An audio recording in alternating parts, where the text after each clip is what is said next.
All right, guys. Well, I'm back today with one of the absolute best high value and budget lever action 357 38 special rifles I've ever seen or had out to the channel. This is the brand new GFORCE Arms lever action 357, and this is the tactical version with the large loop design, M-LOK rail system, and a ton of other features, which we'll talk about in this video.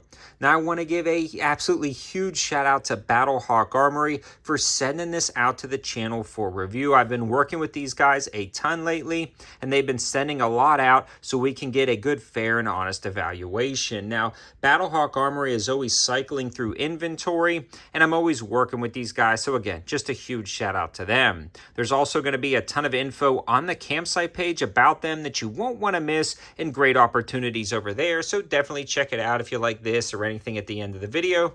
They're worth taking a look at. Now, I've worked with GFORCE Arms directly in the past on some videos of new releases. I did send some requests for different lever action firearms, and I just kind of heard crickets. Not sure what's going on there. So again, Battlehawk stepped up and sent this out at my request, because as soon as I saw it, I knew I had to grab one. Now, we ran a lot of ammo through this, including a ton of New Republic 38 Special. And if you're unfamiliar, this has really become my go-to for 38 Special and 357 Magnum. Now, that's an in-house brand of Target Sports USA, a huge sponsor of the channel.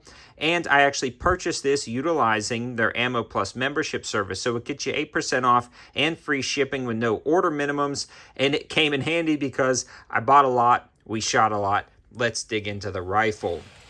One of the first things I want to mention is starting from the muzzle. This is threaded 1/2x28 from the factory, making it perfect to add a can to the end. A lot of guys are asking, why are we going back to tactical lever actions? Or why are we going back to lever actions in general when there's so many other semi-auto platforms on the market? And this is one of the reasons. This is a closed breech gun, meaning it fires while the bolt is locked closed. So all of the gases come out of the end of the barrel rather than out of some type of ejection port in a semi-auto rifle, inherently making them quieter and easier to put a can on, and that works out great. But unlike bolt action rifles or break barrel rifles that utilize that same closed breech technology, the lever action is much quicker to get on target, so it's the best of both worlds between speed and quietness when adding a can. So I'm glad that's threaded 1/2x28 from the factory. And it's got a fairly heavy profile barrel, so you can rattle off a lot of shots without it heating up and stringing shots. Now, this barrel is 16.5 inches long, and that's exactly what I like to see in a lever action chambered in 38 357. You're getting the full potential out of a 38 Special and 357 Magnum out of this barrel length, and you could probably squeeze a little bit more. But guys, you are really killing it, because a lot of these rounds are specifically designed for short barrels with fast burning powder, so you're getting a ton of potential out of a 16-inch barrel, yet it remains short enough to be a nice ranch rifle, truck gun, car gun, or dare I say it, home defense rifle. The other thing about those shorter barrels is, and as you can see in the intro, they're easy to spin and flip and make you look like a tactical cowboy. But moving along, the tube underneath holds a very proportional amount of rounds to the barrel. You can see that everything is kind of dialed in nicely, and it's actually surrounded by this aluminum M-LOK rail system. This rail system is killer. And when you start talking about this platform versus other 357 38 lever actions on the market, this is coming in hundreds of dollars cheaper, even with this rail system included. And it's got a nice pick rail slot at the bottom, sling swivel spot right here, and M-LOK slots everywhere you need them. It also keeps the heat away from the barrel. It's very ergonomic. It locks up rock solid, and man, am I a fan of this rail. The other cool thing about it is includes a 4-round quiver located on the side of that M-LOK rail system, giving you 4 extra rounds to carry. And that's actually fairly convenient. As you also see in the intro, you can, after you fire that last shot, leave the action open, feed a round into the chamber, and then load those 4 extra rounds without trying to load something in a tube in a stressful situation for, again, personal defense or hunting applications. The other cool thing about that is they are utilizing a rail system that is going to be embedded into the back or the rear of the barrel.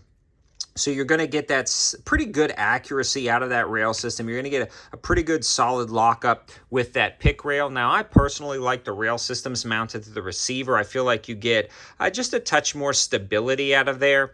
But this is a top ejection rifle, so you can't do that. So they moved it up here, and it works out great. Now, I've reviewed some other rifles in the past that are mounting rails to barrels, and it's always hard to get them perfectly centered and perfectly aligned. But this one did an amazing job of that, really showing the quality that's going into this particular setup. On top, I've got a GOWUTAR budget red dot, which is a perfect fit for this setup. These guys are running about $62. I got a full review on it. Definitely check it out. Super bright red dot, auto on, auto off technology, clear glass, insanely bright, waterproof, protected turrets. It's just a great combo to add to the top of this, and it was insanely accurate when everything was set it up and sighted in. It only took a few clicks to get everything dialed in. Now, when it comes to the receiver, loading this lever gate is fairly simple, no major issues, but it is a little bit stiff. It kind of breaks in as you use it, but that gate is actually fairly stiff right there. I'd like to see it a touch easier to load, but maybe for reliability, they had to make it this stiff. That is one complaint about loading. Again, not super difficult, just a little bit stiff. Some people do not like top ejection. I'm kind of indifferent. As long as it doesn't eject into my face, I'm cool. It didn't. It's great. It just ejected right out the top. No feed or function issues. When I first got the rifle, about 2 times I would go to chamber round and it feel a little bit gritty, but after working the action, after loading some rounds in, it smoothed up and it ran great. I mean, no issues with feed or function. Never had a jam, never had an issue, never had anything get stuck. So good, solid option. You just want to make sure you're getting them all the way in the tube, lock them in there before the next round, and that can be a little bit cumbersome with how stiff that loading gate is. Moving along to the large loop design, love it, great. Again, super easy to flip and spin the rifle. Not that you need to do that, and actually I personally do not recommend that. Here's a warning, do not spin and flip your rifle. You'll hurt yourself. With that being said, yeah, do you. I do like the fact that it's got a nice kind of leather or faux leather wrap. It makes it easy to spin and flip and kind of protects your hand a little bit. And the stock is nothing to write home about. It actually feels a little bit cheap, to be honest. It feels like a cheap plastic, but it was holding up good. No issues, no special texturing on the tang. It works, it does the job. Might be nice to see a little improvement, but it does have a nice rubberized butt pad, which is key, and a sling swivel on the end, so it does the job. Again, we are talking about a rifle that's $400 to $500 cheaper than some of its competitors in the base version, and up to $700 or $800 cheaper than some of those tactical top-tier competitors. So it's almost like you can get 2 for the price of 1. You have to make some sacrifices somewhere, and that could be right there. Now, again, when we are talking about other premium lever action rifles, you are going to get a slightly better fit and finish, maybe slightly better ease of loading, but after working this gun, after running this gun, it's great. I can highly recommend it. And it has everything you need right out of the box. The only thing I did was throw a red dot on, and I was absolutely good to go. I am constantly searching Battlehawk Armory, and there are some amazing opportunities over there. I'm always digging through, and I'm always surprised at what they're doing versus their competitors. So there's some good opportunities. Again, there's a ton of info on the campsite page, so definitely check that out. Everything's nice, neat, and organized over there. And again, a huge shout out to Target Sports USA and their in-house lineup of New Republic ammo, especially the 38 and 357, for always backing the channel, sponsoring me, and supporting these types of videos. Thanks for watching, guys. Have a good one.